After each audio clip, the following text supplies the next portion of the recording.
গল্পের আসরের শুভেচ্ছা জানাচ্ছি। আজকে মানিক বন্দ্যোপাধ্যায়ের সবচেয়ে আলোচিত, সবচেয়ে জনপ্রিয় এবং সর্বশ্রেষ্ঠ গল্প প্রাগৈতিহাসিক। গল্পটি পরে শোনাচ্ছি। সমস্ত বর্ষাকালটা ভিকু ভয়ানক কষ্ট পাইয়াছে। আষাঢ় মাসের প্রথমে বসন্তপুরের বৈকুণ্ঠ সাহার গদিতে ডাকাতি করিতে গিয়া তাহাদের দলকে দল ধরা পড়িয়া যায়।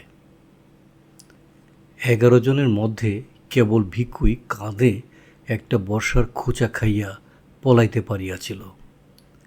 রাতারাতি 10 মাইল দূরের মাথা ভাঙা পুলটার নিচে পৌঁছিয়া অর্ধেকটা শরীর কাদায় ডুবাইয়া সরবনের মধ্যে দিনের বেলাটা লুকাইয়াছিল। রাত্রে আরও 9 ক্রোশ পথ হাঁটিয়া একেবারে পেহ্লাদ বাগদির বাড়ির চিতলপুরে। পেহ্লাদ তাকে আশ্রয় দেয় নাই। কাঁধ দেখাইয়া বলিয়াছিল, ঘাউ কান সহজ লয় স্যাঙ্গাত, উঠি পাকব, গা ফুলব, জানাজানি হয়ে গেলে আমি কনে যামো, খুনটো যদি না করতিস। তোরই খুন করতে মন লইতেছে পেহ্লাদ, এই জন্য মেলা স্যাঙ্গাত। বন কাছেই ছিল, মাইল 5 উত্তরে। ভিকু অগত্যা বনই আশ্রয় লইল। পেহ্লাদ নিজে বাঁশ কাটিয়া বনের একটা দুর্গম অংশে সিঞ্জুরি গাছের নিবিড় ঝোপের মধ্যে তাহাকে একটি মাচা বাঁধিয়া দিল। তালপাতা দিয়ে একটা আচ্ছাদনা করিয়া দিল। বলিল, বাদলায় বাঘটাক সব পাহাড়ের উপরে গেছে গা, সাপে যদি না কাটে তো আরাম করিয়াই থাকবি ভিকু। খামু কি? চিরাগোড় দিলাম যে, 2 দিন বাদে বাদে ভাত লইয়া আসুম, রোজ আইলে মানুষের সন্দেহ করব। কাদের ঘাটা লতাপাতা দিয়া বাঁধিয়া আবার আসিবার আশ্বাস দিয়া পেহ্লাদে চলিয়া গেল। রাত্রে ভিকুর জ্বর আসিল।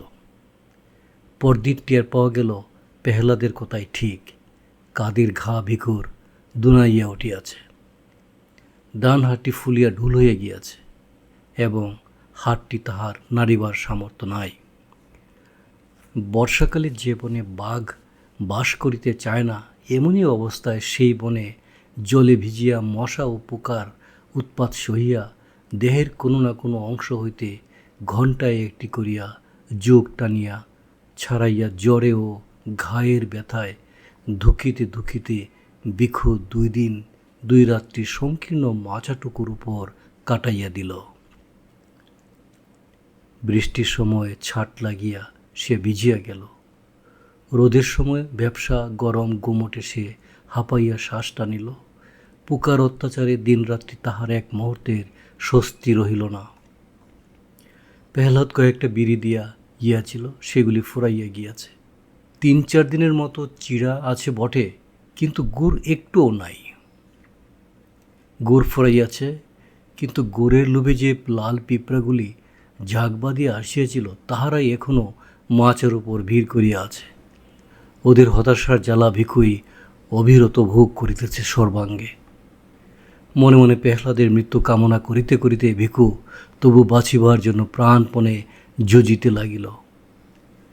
যেদিন পেহ্লাদের আসিবার কথা, সেদিন সকালে কলসির জলটাও তাহার ফুরাইয়া গেল।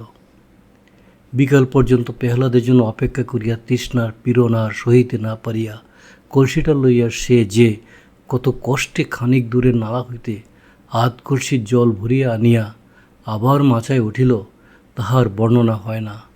অসহ্য ক্ষুধা পাইলে চিরা ভিজাইয়া সে পেট ভরাইল। এক হাতে ক্রমাগত পোকা ও পিঁপড়াগুলি টিপিয়া মারিল। বিষাক্ত রস শুষিয়া লইবে বলিয়া যোগ ধরিয়া নিজেই ঘায়ের চারিদিকে লাগাইয়া দিল। সবুজ রঙের একটা সাপকে একবার মাথার কাছে সিঞ্জুরি গাছের পাতার ফাঁকে উকি দিতে দেখিয়া পুরা 2 ঘণ্টা লাঠি হাতে সেদিকে চাহিয়া বসিয়া রহিল এবং তাহার পর 2 ঘণ্টা অন্তরেই চারিদিকে ঝোপে ঝপাঝপ লাঠির বাড়ি দিয়া যথাসাধ্য শব্দ করিয়া সাপ তাড়াইতে লাগিল। মরিবে না, সে কিছুতেই মরিবে না। বনের পশু যে অবস্থায় বাঁচে না, সেই অবস্থায় মানুষ সে বাঁচিবেই। পেহ্লাদ গ্রামান্তরে কুটুম বাড়ি গিয়াছিল। পরদিনও সে আসিল না। কুটুম বাড়ির বিবাহ উৎসবে তারি টানিয়া বেহুশ হইয়া পড়িয়া রহিল। বনের মধ্যে ভিখু কিভাবে দিনরাত্রি কাটাইতেছে 3 দিনের মধ্যে সে কথা একবার তাহার মনেও পড়িল না। ইতিমধ্যে ভিখুর ঘা পচিয়া উঠিয়া লালচে রস গড়াইতে আরম্ভ করিয়াছে। শরীর তাহার অল্প অল্প ফুলিয়াছে, জ্বরটা একটু কমিয়াছে, কিন্তু সর্বাঙ্গে অসহ্য বেদনা দম ছুটানো তাড়ির নেশার মতোই ভিখুকে আচ্ছন্ন অভিভূত করিয়া ফেলিয়াছে। সে আর এখন ক্ষুধা তৃষ্ণা অনুভব করিতে পারে না। চোখের তাহার রক্ত শুষিয়া শুষিয়া কচি পটলের মতো ফুলিয়া উঠিয়া আপনা হইতে নিচে খসিয়া পড়িয়া যায়, সে টেরও পায় না। পায়ের ধাক্কায় জলের কলসিটা একসময় নিচে পড়িয়া ভাঙিয়া যায়। বৃষ্টির জলে ভিজিয়া পুটুলির মধ্যে চিরাগুলি পচিতে আরম্ভ করে। রাত্রে তাহার গন্ধে আকৃষ্ট হইয়া মাচার আশপাশে শিয়াল ঘুরিয়া বেড়ায়। কুটুমবাড়ি হইতে ফিরিয়া বিকালের দিকে ভিখুর খবর লইতে গিয়া ব্যাপার দেখে পেহ্লাদ গভীরভাবে মাথা নাড়িল। ভিখুর জন্য 1 বাটি ভাত ও কয়েকটি পুঁটি মাছ ভাজা আর একটু পুঁই চচ্চড়ির সে সঙ্গে লইয়া গিয়াছিল। সন্ধ্যা পর্যন্ত ভিখুর কাছে বসিয়া থাকিয়া ওগুলো সে নিজেই খাইয়া ফেলিল। তারপর বাড়ি গিয়া বাঁশের একটা ছোট মই এবং তাহার বোনাই ভরতকে সঙ্গে করিয়া ফিরিয়া আসিল। মইয়ে শুয়াইয়া তাহারা দুজনে ভিখুকে বাড়ি লইয়া গেল। ঘরের মাছের উপর খড় বিছাইয়া শয্যা রচনা করিয়া তাহাকে শোয়াইয়া রাখিল। আর এমনি শক্ত প্রাণ ভিখুর যে শুধু এই আশ্রয়টুকু পাইয়াই বিনা চিকিৎসায় ও একরকম বিনা যত্নেই 1 মাস মুমূর্ষু অবস্থায় কাটাইয়া সে ক্রমে ক্রমে নিশ্চিত মরণকে জয় করিয়া ফেলিল। কিন্তু ডান হাতটি তাহার আর ভালো হইল না। গাছের মরাডালের মতো শুকাইয়া গিয়া অবশ অকর্মণ্য হইয়া পড়িল। প্রথমে অতি কষ্টে হাতটা সে একটু নাড়িতে পারিত, কিন্তু শেষ পর্যন্ত সে ক্ষমতাটুকু তাহার নষ্ট হইয়া গেল। কাঁধের ঘা শুকাইয়া আসিবার পর বাড়িতে বাহিরের লোক কেহ উপস্থিত না থাকিলে ভিখু তাহার একটি মাত্র হাতের সাহায্যে মধ্যে মধ্যে বাঁশের মই বাহিয়া নিচে নামিতে লাগিল এবং একদিন সন্ধ্যার সময় এক কাণ্ড করিয়া বসিল। পেহ্লাদ সে সময় বাড়ি ছিল না। ভরতের সঙ্গে তারি গিলিতে বাহির হইয়া গিয়াছিল। পেহ্লাদের বোন গিয়াছিল ঘাটে। পেহ্লাদের বউ ছেলেকে ঘরে শুয়াইতে আসিয়া ভিখুর চাহনি দেখিয়া তাড়াতাড়ি পলাইয়া যাইতেছিল। ভিখুর তাহার একটা হাত চাপিয়া ধরিল। কিন্তু পেহ্লাদের বউ বাগদির মেয়ে, দুর্বল শরীরে, বাঁ হাতে তাহাকে আয়ত্ত করা সহজ নয়। এক ঝটকায় হাত ছাড়াইয়া সে গাল দিতে দিতে চলিয়া গেল। পেহ্লাদ বাড়ি ফিরিলে সব বলিয়া দিল। তারির নেশায় পেহ্লাদের মনে হইল এমন নেমো খারাপ মানুষটাকে একেবারে খুন করিয়াই ফেলাই কর্তব্য। হাতের মোটা বাঁশের লাঠিটা বউয়ের পিঠে এক ঘা বসাইয়া দিয়া ভিখুর মাথা ফাটাইতে গিয়া নেশার মধ্যেও কিন্তু টের পাইতে বাকি রইল না যে কাজটা যত বড় কর্তব্যই হোক না কেন সম্ভব একেবারেই নয়। ভিখু তাহার ধারালো দাটি বাঁ হাতে শক্ত করিয়া বাগাইয়া ধরিয়া আছে। সুতরাং খুনোখুনির পরিবর্তে তাহাদের মধ্যে কিছু অশ্লীল কথার আদান প্রদান হইয়া গেল।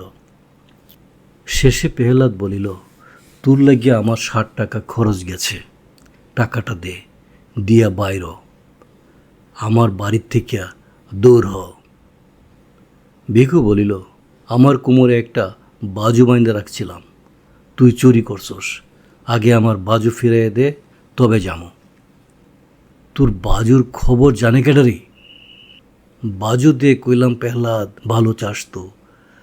বাজু না দিলে শাহবাড়ির মেজুকর্তার মতো গলাটা তোর এক কান কূপেই তুই ফাঁক করে ফেলুম, এই তোরে আমি কইয়া রাখলাম। বাজু পালি আমি অখনই যাম গিয়া। কিন্তু বাজু বিকু ফেরত পাইল না। তাহাদের বিবাদের মধ্যে ভরত আসিয়া পড়ায় দুজনে মিলিয়া ভিকুকে তাহারা কায়দা করিয়া ফেলিল। পেহলাদের বাহুমূলে একটা কামড় বসাইয়া দেওয়া ছাড়া দুর্বল ও পঙ্গু ভিখু আর বিশেষ কিছুই করিয়া উঠিতে পারিল না। পেহলাদ তাহার বুনাই তাহাকে মারিতে মারিতে আধমরা করিয়া ফেলিয়া বাড়ির বাহির করিয়া দিল। ভিখুর শুকাইয়া সে গা ফাটিয়া রক্ত পড়িতেছিল। হাত দিয়া রক্ত মুছিতে মুছিতে ধুকিতে ধুকিতে সে চলিয়া গেল। রাত্রির অন্ধকারে সে কোথায় গেল কেহই তাহা জানিতে পারিল না বটে, কিন্তু দুপুর রাতে পেহলাদের ঘর জ্বলিয়া উঠিয়া বাগদিপাড়ায় বিষম হইচই বাঁধাইয়া দিল। পেহলাদ কপাল চাপড়িয়া বলিতে লাগিল, হায় সর্বনাশ, হায় সর্বনাশ, ঘরকে আমার শনি আইছিল, হায় সর্বনাশ। কিন্তু পুলিশের টানাটানির ভয়ে মুখ ফাটিয়া বেচারা ভিখুর নামটা পর্যন্ত করিতে পারিল না। সেই রাত্রি হইতে ভিখুর আদিম অসভ্য জীবনের দ্বিতীয় পর্যায় আরম্ভ হইল। চিতলপুরের পাশে একটি নদী আছে। পেহলাদের ঘরে আগুন দিয়ে আসিয়া একটা জেলে ডিঙ্গি চুরি করিয়া ভিখু নদীর স্রোতে ভাসিয়া গিয়াছিল। লগি টিলিবার সামর্থ্য তাহার ছিল না। একটা চ্যাপ্টা বাঁশকে হালের মতো করিয়া ধরিয়া রাখিয়া সে সমস্ত রাত কোনো রকমে নৌকার মুখ সিধা রাখিয়াছিল। সকাল হওয়ার আগে শুধু স্রোতের টানে সে বেশি দূর আগাইতে পারে নাই। ভিখুর মনে আশঙ্কা ছিল, ঘরে আগুন দেওয়ার সুদ লইতে পেহলাদ হইতো তাহার নামটা প্রকাশ করিয়া দিবে। মনের জ্বালায় নিজের অসুবিধার কথাটা ভাবিবে না। পুলিশ বহুদিন যাবৎ তাহাকে ধরিবার চেষ্টা করিতেছে। বৈকুণ্ঠ সাহার বাড়িতে খুনটা হওয়ার ফলে চেষ্টা তাহাদের বাড়িয়াছে বই কমে নাই। পেহলাদের কাছে খবর পাইলে পুলিশ আশেপাশে চারিদিকে তাহার খোঁজ করিবে। ২০-৩০ মাইলের মধ্যে লুকালয়ে মুখ দেখানো তাহার পক্ষে বিপদের কথা। কিন্তু ভিখু তখন মরিয়া হইয়া উঠিয়াছে। কাল বিকাল হইতে সে কিছু খায় নাই। দুজন জোয়ান মানুষের হাতে বেদম মার খাইয়া এখনও দুর্বল শরীরটা তাহার ব্যথায় আড়ষ্ট হইয়া আছে। ভোর ভোর মহকুমা শহরের ঘাটের সামনে পৌঁছিয়া সে ঘাটে নৌকা লাগাইল। নদীর জলে ডুবিয়া ডুবিয়া স্নান করিয়া গায়ের রক্তের চিহ্ন ধুইয়া ফেলিয়া শহরের ভিতর প্রবেশ করিল। ক্ষুধায় সে চোখে অন্ধকার দেখিতেছিল। একটি পয়সাও তাহার সঙ্গে নাই যে মুড়ি খিনিয়া খায়। বাজারের রাস্তায় প্রথম যে ভদ্রলোকটির সঙ্গে দেখা হইল তাহারই সামনে হাত পাতিয়া সে বলিল, 2টি পয়সা দিবান কর্তা। তার মাথার জট বাঁধা চাপ চাপ রুক্ষ ধূসর চুল, কোমরে জড়ানো মাটির মতো ময়লা ছেঁড়া নেকড়া আর দড়ির মতো শীর্ণ দুদুল্যমান হাতটি দেখিয়া ভদ্রলোকটির বুঝি দয়াই হইল। তিনি তাহাকে একটি পয়সা দান করিলেন। ভিখু বলিল, একটা দিলেন বাবু, আর একটা দেন। ভদ্রলোক চটিয়া বলিলেন, একটা দিলাম তাতে হলো না, ভাগ। এক মুহূর্তের জন্য মনে হইল ভিখু বুঝি তাহাকে একটা বিশ্রী গালই দিয়া বসে। কিন্তু সে আত্মসংবরণ করিল। গাল দেওয়ার বদলে আরক্ত চোখে তাহার দিকে একবার কটমট করিয়া তাকাইয়া সামনের মুড়ি মুরকির দোকানে গিয়া পয়সাটা দিয়া মুড়ি কিনিয়া গোগরা সে গিলিতে আরম্ভ করিল। সেই হলো তাহার ভিক্ষা করিবার হাতে খড়ি। অনেক দিনের ভিতরেই সে পৃথিবীর বহু পুরাতন ব্যবসাটির এই প্রকাশ্যতম বিভাগের আইনকানুন সব শিখিয়া ফেলিল। আবেদনের ভঙ্গি ও ভাষা তাহার জন্ম ভিখারির মতো আয়ত্ত হইয়া গেল। শরীর এখন আর সে একেবারেই সাফ করে না। মাথার চুল তাহার ক্রমেই জট বাঁধিয়া দোলা দোলা হইয়া যায় এবং তাহাতে অনেকগুলো উকুন পরিবার দিনের পর দিন বংশবৃদ্ধি করিয়া চলিয়াছে। ভিখু মাঝে মাঝে খেপার মতো দুই হাতে মাথা চুলকায়, কিন্তু বাড়তি চুল কাটিয়া ফেলিতে ভরসা পায় না।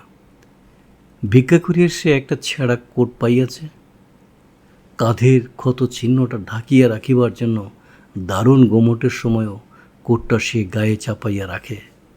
শুকনো হাতখানা তাহার ব্যবসায় সবচেয়ে জোরালো বিজ্ঞাপন। এই অঙ্গটি ঢাকিয়া রাখিলে তাহার চলে না। কোটের ডান দিকের হাতটি সে তাই বগলের খাস হইতে ছিঁড়িয়া বাদ দিয়াছে। একটি টিনের মগ ও একটা লাঠিও সে সংগ্রহ করিয়া লইয়াছে। সকাল হইতে সন্ধ্যা পর্যন্ত বাজারের কাছে রাস্তার ধারে একটা তেঁতুল গাছের নিচে বসিয়া সে ভিক্ষা করে। সকালে 1 পয়সা মুড়ি খাইয়া নেয়। দুপুরে বাজারের খানিক তফাতে একটা পুরো বাগানের মধ্যে ঢুকিয়া বটগাছের নিচে ইটের উনুনে মাটির হাঁড়িতে ভাত রান্না করে। মাটির মালসায় কোনো দিন রাঁধে ছোটো মাছ, কোনো দিন তরকারি। পেট ভরিয়া খাইয়া বট গাছটাতেই হেলান দিয়া বসিয়া আরামে বিড়ি টানে। তারপর আবার তেঁতুল গাছটার নিচে গিয়া বসে। সারাটা দিন শ্বাসটানা কাতরানির সঙ্গে সে বলিয়া যায়, হে বাবা, একটা পয়সা আমায় দিলে ভগবান দিবে, হে বাবা, একটা পয়সা।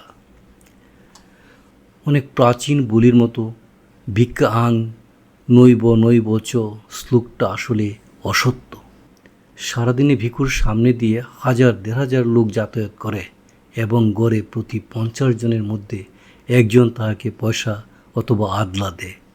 আদলার সংখ্যা বেশি হইলেও সারাদিনে ভিক্ষুর 5-6 আনা রোজগার হয়, কিন্তু সাধারণত তাহার উপার্জন 8 আনার কাছাকাছি থাকে। সপ্তাহে এখানে 2-3 হাট বসে। হাটবারের উপার্জন তাহার একটি পুরা টাকার নিচে নামে না। এখন বর্ষাকাল অতিক্রান্ত হইয়া গিয়াছে। নদীর 2 তীর কাশি সাদা হইয়া উঠিয়াছে।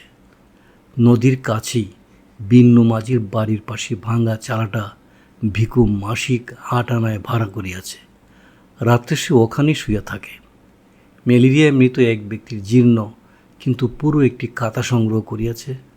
লোকের বাড়ির খড়ের গাদা হইতে চুরি করিয়া আনা খড় বিছাইয়া তাহার উপর কাঁথাটি পাতিয়া সে আরাম করিয়া ঘুমায়। মাঝে মাঝে শহরের ভিতরে গৃহস্থ বাড়িতে ভিক্ষা করিতে গিয়া সে কয়েকখানা ছেঁড়া কাপড় পাইয়াছে, তাই পুটলি করিয়া বালিশের মতো ব্যবহার করে। রাত্রে নদীর জল বাতাসে শীত করিতে থাকিলে পুটলি খুলিয়া একটি কাপড় গায়ে জড়াইয়া লয়। সুখে থাকিয়া এবং পেট ভরিয়া খাইয়া কিছুদিনের মধ্যে ভিখুর দেহে পূর্বের স্বাস্থ্য ফিরিয়া আসিল। তাহার ছাতি ফুলিয়া উঠিল। প্রত্যেকটি অঙ্গ সঞ্চালনের হাতের ও পিঠের মাংসপেশি নাচিয়া উঠিতে লাগিল। অবরুদ্ধ শক্তির উত্তেজনায় ক্রমে ক্রমে তাহার মেজাজ উদ্ধত ও অসহিষ্ণু হইয়া পড়িল। অভ্যস্ত বলিয়া আওড়াইয়া কাতর কোনোভাবে সে এখনও ভিক্ষা চায়, কিন্তু ভিক্ষা না পাইলে তাহার ক্রোধের সীমা থাকে না। পথে লোকজন না থাকলে তাহার প্রতি উদাসীন পথিককে সে অশ্লীল গাল দিয়া বসে। 1 পয়সার জিনিস কিনিয়া ফাও না পাইলে দোকানিকে মারিতে ওঠে। নদীর ঘাটে মেয়েরা স্নান করিতে নামিলে ভিক্ষা চাহিবার চলে জলের ধারে গিয়া দাঁড়ায়। মেয়েরা ভয় পাইলে সে খুশি হয় এবং সরিয়া যাইতে বলিলে নড়ে না, দাঁত বাহির করিয়া দূর বিনীত হাসি আসে। রাত্রের স্বরচিত শয্যায় সে ছটফট করে। নারী সঙ্গহীন এই নিরুৎসব জীবন আর তার ভালো লাগে না। অতীতের উদ্দাম ঘটনাবহুল জীবনটির জন্য তাহার মন হাহাকার করে। তারির দোকানে ভাঁড়ে বাড়ে তারি গিলিয়া সে হল্লা করিত। টলিতে টলিতে বসিয়া ঘরে গিয়া উন্মত্ত রাত্রি যাপন করিত। আর মাঝে মাঝে দল বাঁধিয়া গভীর রাত্রে গৃহস্থের বাড়ি চড়াও হইয়া সকলকে মারিয়া কাটিয়া টাকা ও গহনা লুটিয়া রাতারাতি উধাও হইয়া যাইত। স্ত্রীর চোখের সামনে স্বামীকে বাঁধিয়া মারিলে তাহার মুখে যে অবর্ণনীয় ভাব দেখা দিত। পুত্রের অঙ্গ হইতে ফিনকি দিয়া রক্ত ছুটিলে মা যেমন করিয়া আর্তনাদ করিয়া উঠিত, মশালের আলোয় যে দৃশ্য দেখা আর আর্তনাদ শোনার যে উন্মাদকর নেশা জগতে আর কি আছে। পুলিশের ভয়ে গ্রাম হইতে গ্রামান্তরে পলাইয়া বেড়াইয়া আর বনে জঙ্গলে লুকাইয়া থাকিয়াও যেন তখন সুখী ছিল।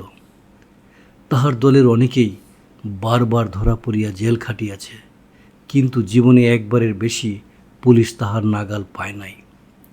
রাঘববাগদের সঙ্গে পানাহার শ্রীপতি বিশ্বাসের বোনটাকে যেবার সে চুরি করিয়াছিল, সেইবার 7 বছরের জন্য তাহার কয়েদ হইয়াছিল, কিন্তু 2 বছরের বেশি কেহ তাহাকে জেলে আটকাইয়া রাখিতে পারে নাই।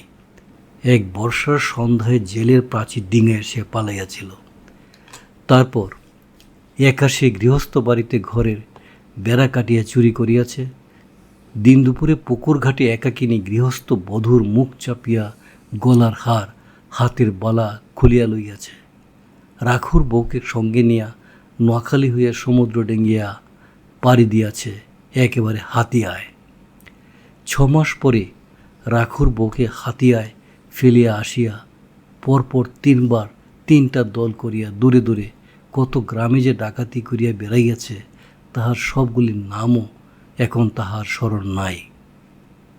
তারপর এই সেদিন বৈকুণ্ঠ সাহার মেজ ভাইটার গলাটা সে দায়ের 1 কূপে 2 ফাঁক করিয়া দিয়া আসিয়াছে। এই জীবন তাহার ছিল, এখন কি হইয়াছে। মানুষ খুন করিয়া তাহার ভালো লাগিত, সে আজ ভিক্ষা না করিয়া চলিয়া গেলে পথচারীকে একটি টিটকারি দেওয়ার মধ্যে মনের জ্বালা নিঃশেষ করে। দেহের শক্তি তাহার এখনও তেমনি অক্ষুণ্ণ আছে, সে শক্তি প্রয়োগ করিবার উপায়টা তাহার নাই। কত দোকানে গভীর রাত্রে সামনে টাকার থোক সাজাইয়া একা বসিয়া দোকানে হিসাব মেলায়। বিদেশগত কত পুরুষের গৃহে মেয়েরা থাকে একা। এদিকে ধারালো একটা অস্ত্র হাতে ওর সামনে হুমকি দিয়া পড়িয়া একদিকে বড়লোক হওয়ার পরিবর্তে বিল্লু মাঝির চালাটার নিচে সে চুপচাপ শুইয়া থাকে। ডান হাতটাতে অন্ধকারে হাত বলাইয়া ভিকুর আফসোসের সীমা থাকে না। সংসারের অসংখ্য ভীরু ও দুর্বল নরনারীর মধ্যে এত বুকের পাঠা আর এমন একটা জোরালো শরীর নিয়ে শুধু একটা হাতের অভাবে সে যে মরিয়া আছে, এমন কপালও মানুষের হয়। তবুও এ দুর্ভাগ্য সে সহ্য করিতে পারে। আফসোসী নিবৃত্তি। একা ভিকু আর থাকিতে পারে না। বাজারে ঢুকিবার মুখেই একটি ভিখারিনী ভিক্ষা করিতে বসে। বয়স তাহার বেশি নয়, দেহের বাঁধনীয় বেশ আছে, কিন্তু একটা পায়ে হাঁটুর নিচ হইতে পাতা পর্যন্ত তাহার থকথকে তৈলাক্ত ঘা। এই ঘায়ের জোরে সে ভিকুর চেয়ে বেশি রোজগার করে, সেজন্য ঘাটিকে সে বিশেষ যত্নে সারিতে দেয় না। ভিখু মধ্যে মধ্যে গিয়া তাহার কাছে বসে, বলে, ঘাটি সারব না লয়? ভিখারিনী বলে, খুব, ওষুধ দিলে অখুনি সারে। ভিখু সাগ্রহে বলে, সারা তবে, ওষুধ দিয়ে চটপট সারাই এলো। ঘা সারলে তোর আর ভিক মাগতে হইবে না, জানস, আমি তোরে রাখুম। আমি থাকলি তো? কেন থাকবি না কেন? খাওয়ামো পরামো আরামে রাখমো, পায়ের পনি পা দিয়া গাঢ় হইয়া বইয়া থাকবি। না করস তুই কিসের লেগে? অত সহজে ভুলিবার মেয়ে ভিখারিনী নয়। খানিকটা তামাক পাতা মুখে গুজিয়া সে বলে, 2 দিন বাদে মরে যখন তুই খেদাইয়া দিবি, গা মুই তখন পামু কোয়ানে। ভিকু আজীবন এক নিষ্ঠতার প্রতিজ্ঞা করে, সুখে রাখিবার লোভ দেখায়, কিন্তু ভিখারিনী কোনো মতেই রাজি হয় না। ভিকু ক্ষুণ্ণ মনে ফিরে আসে। একদিকে আকাশে চাঁদ ওঠে, নদীতে জোয়ার ভাটা বয়, শীতের আমেজে বায়ুস্তরে মাদকতা দেখা দেয়। ভিকুর চালার পাশে কলা বাগানে চাপা কলায় কাঁদি শেষ হইয়া আসে। বিন্নু মাঝি কলা বিক্রির পয়সায় বউকে রূপার গোট কিনিয়া দেয়। তালের রসের মধ্যে নেশা ক্রমে ঘোরালো ও জমাট হইয়া ওঠে। ভিকুর প্রেমের উত্তাপে ঘৃণা উড়িয়া যায়।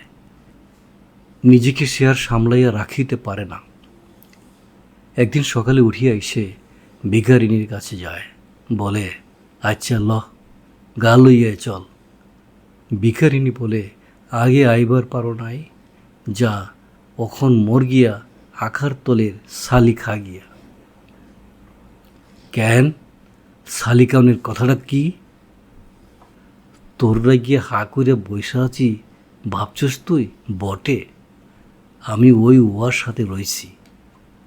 ওদিকে তাকাইয়া ভিকু দেখিতে পায় তাহারই মতো জোয়ান দাড়িওয়ালা এক খঞ্জ ভিখারি খানিক তফাতে আসন করিয়াছে। তাহার ডান হাতটির মতো একটি পা হাঁটুর নিচে শুকাইয়া গিয়াছে। বিশেষ যত্ন সহকারে ওই অংশটুকু সামনে মিলিয়া সে আল্লাহর নামে দয়া প্রার্থনা করিতেছে। পাশে পড়িয়া আছে কাঠের একটা কৃত্রিম রস্য পা। ভিখারিনী আবার বলিল, বৎসজ্জে, যা পালাইয়া যা, দেখলি খুন করে ফেলাইব কুয়ে দিলাম। ভিখু বলে, আরে থো, খুন অমন সব হালাই করতেছে, ওর মতো 10টা মানুষের এক ঘায়েল করিয়া দিবার পারতাম, তা জানোস? ভিখারিনী বলে, পারোস তা জানা, ওর সাথে লাগ না গিয়া, আমার কাছে কি? ওকে তুই ছাড়ান দে, আমার কাছে চ। এরে শোনা, তামুক খাবা, গা দেখিয়া পিছাইয়াছিলে, তোর লগে আর খাতির কিরে হালার পোত, ওয়ারে ছাড়ম কেন? ওয়ার মতো কামাস তুই? ঘর আছে তোর, ভাগবি তো ভাগ, নইলে গাল দিমু কইলাম। ভিখু তখনকার মতো প্রস্থান করে, কিন্তু হাল ছাড়ে না। ভিখারিনীকে একা দেখিলেই কাছে আসিয়া দাঁড়ায়, ভাব জমাইবার চেষ্টা করিয়া বলে, তোর নামটা কি? এমনি তাহার পরিচয়হীন যে এতকাল পরস্পরের নাম জিজ্ঞাসা করিবার প্রয়োজনও তাহার বোধ করে নাই। ভিখারিনী কালো দাঁতের ফাঁকে হাসে। ফের লাগতে আইচস? ওই বুড়ির কাছে যা। ভিখু তাহার কাছে উবু হইয়া বসে। পয়সার বদলে অনেকে চাল ভিক্ষা দে বলিয়া আজকাল সে কাঁধে একটা ঝুলি ঝুলাইয়া বেড়ায়। ঝুলির ভিতর হইতে বর্তমান কলা বাহির করিয়া ভিখারিনীর সামনে রাখিয়া সে বলে, খা, তোর লগে চুরি করিয়া আনছি। ভিখারিনী তৎক্ষণাৎ খোসা ছাড়িয়া প্রেমিকের দান আত্মসাৎ করে। খুশি হইয়া বলে, নাম শুনবার চাস? 5ই কয় মরে, 5ই। তুই কলা দিছস, নাম কইলাম, এবারে ভাগ। ভিখু উঠিবার নাম করে না। অত বড় একটা কলা দিয়া শুধু নাম শুনিয়া খুশি হইবার মতো শৌখিন সে নয়। যতক্ষণ পাড়ে ধুলার উপর উবু হইয়া বসিয়া 5ইর সঙ্গে সে আলাপ করে, ওদের স্তরে নামিয়া না গেলে সে আলাপকে কেহ আলাপ বলিয়া চিনিতে পারিবে না। মনে হইবে পরস্পরকে তাহারা যেন গাল দিতেছে। 5ইর সঙ্গীটির নাম বশির। তাহার সঙ্গে সে একদিন আলাপ জমাইবার চেষ্টা করিল। বশির বলিল, ইদিকে ঘোরাফেরা কি জন্য? সেলাম মিয়া হতিছে, লাঠির এক ঘায়ে শিরটি ছেঁচা দিমনে। দুজনে খানিকটা গালাগালি হয়ে গেল। ভিখুর হাতে লাঠি ও বশিরের হাতে মস্ত একটা পাথর থাকায় মারামারিটা আর হইল না। নিজের তেঁতুল গাছের তলায় ফিরিয়া যাওয়ার আগে ভিখু বলিল, তোরে নিপাত করিতেছি। ফের ওয়ার সাথে বাতচিত করলি জানে মাইরা দেব, আল্লাহর কিরে। এই সময় ভিখুর উপার্জন কমিয়া আসিল। পথ দিয়ে প্রত্যহ নতুন নতুন লোক যাতায়াত করে না। একেবারে প্রথমবারের জন্য যাহারা পথটি ব্যবহার করে, দৈনন্দিন পথিকদের মধ্যে তাহাদের সংখ্যা 2 মাসের ভিতরেই মুষ্টিমেয় হইয়া আসে। ভিখুকে একবার তাহারা একটি পয়সা দিয়াছে, পুনরায় তাহাকে দান করিবার প্রয়োজন তাহাদের অনেকেই বোধ করে না। সংসারে ভিখারির অভাব নাই। কোনো রকমে ভিখুর পেট চলিতে লাগিল। হাটবার ছাড়া রোজগারের একটি পয়সাও সে বাঁচাইতে পারিল না। সে ভাবনায় পড়িয়া গেল। শীত পড়িলে খোলা চালার নিচে থাকা কষ্টকর হইবে। যেখানে হোক চারদিক ঘেরা যেমন তেমন ঘর একখানা তাহার চাই, মাথা গুজিবার একটা ঠাঁই, আর দুবেলা খাইতে না পাইলে কোনো যুবতী ভিখারিণী তাহার সঙ্গে বাস করিতে রাজি হইবে না। অথচ উপার্জন তাহার যেভাবে কমিয়া আসিতেছে, এভাবে কমিতে থাকিলে শীতকালে নিজেই হয়তো পেট ভরিয়া খাইতে পাইবে না। যেভাবে হোক আয় তাহাকে বাড়াইতেই হইবে। এখানে থাকিয়া আয় বাড়াইবার কোনো উপায় সে দেখিতে পায় না। চুরি ডাকাতির উপায় নাই, মজুর খাটিবার উপায় নাই। একেবারে খুন করিয়া সে ফেলিলে কাহারও কাছে অর্থ চিনাইয়া লওয়া এক হাতে সম্ভব নয়। পাঁচিকে ফেলিয়া এই শহরে ছাড়িয়া কোথাও যাইতে তাহার ইচ্ছা হয় না। আপনার ভাগের বিরুদ্ধে ভিখুর মন বিদ্রোহী হইয়া ওঠে।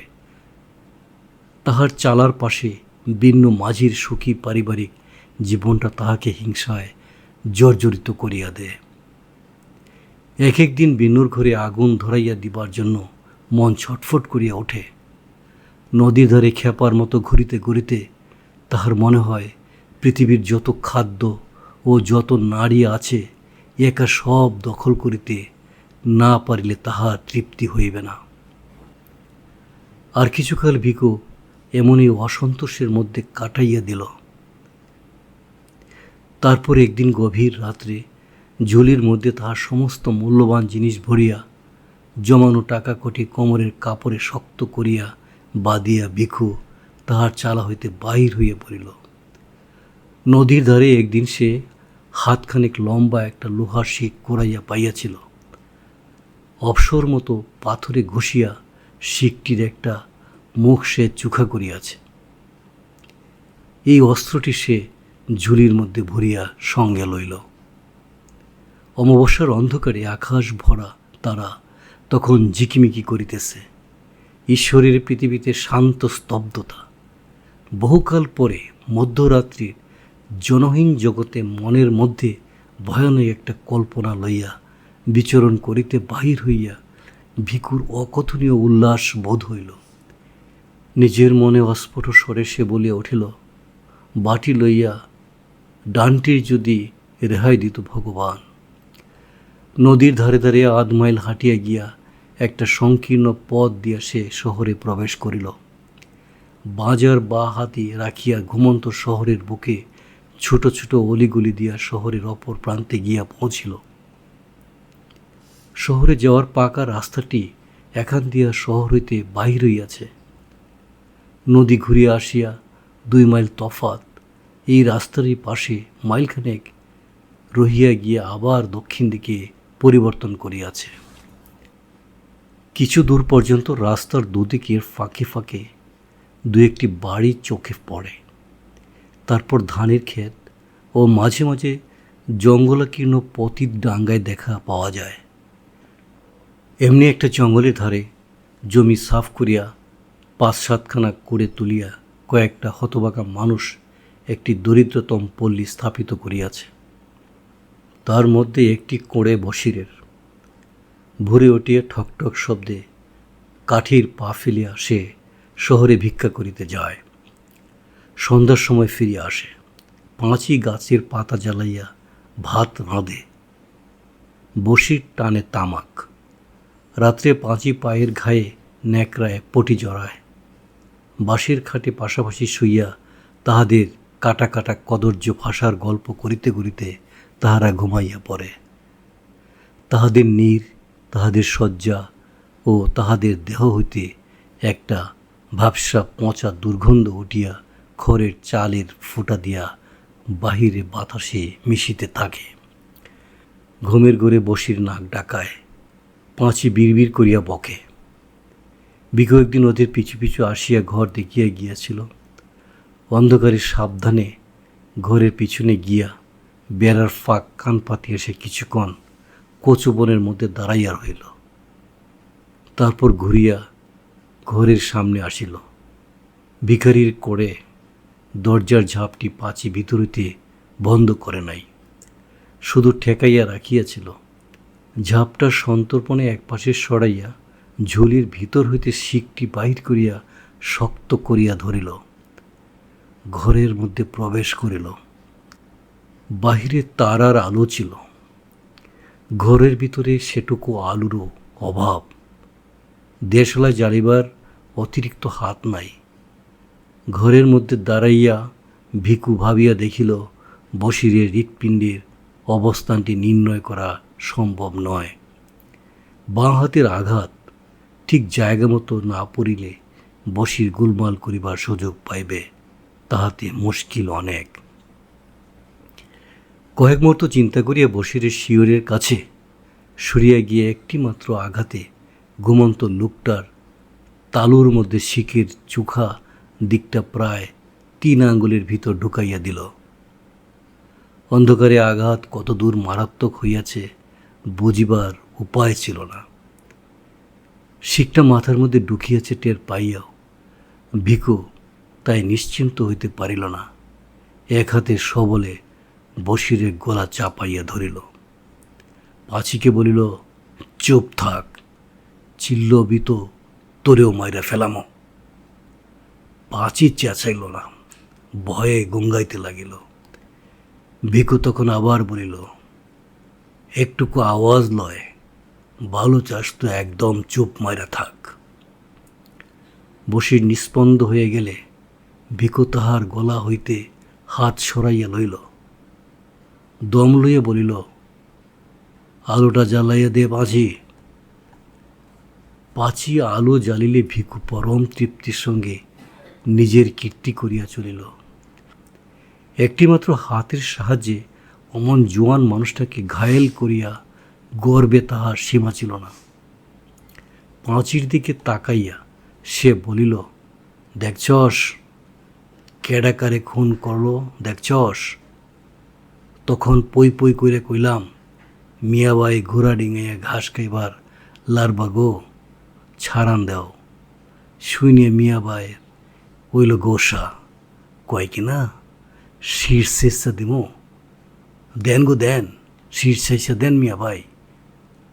বসিরের মৃতদেহের সামনে ব্যঙ্গ ভরে মাথাটা একবার নত করিয়া ভিক্ষু মাথা দুলাইয়া হা হা করিয়া হাসিতে লাগিল।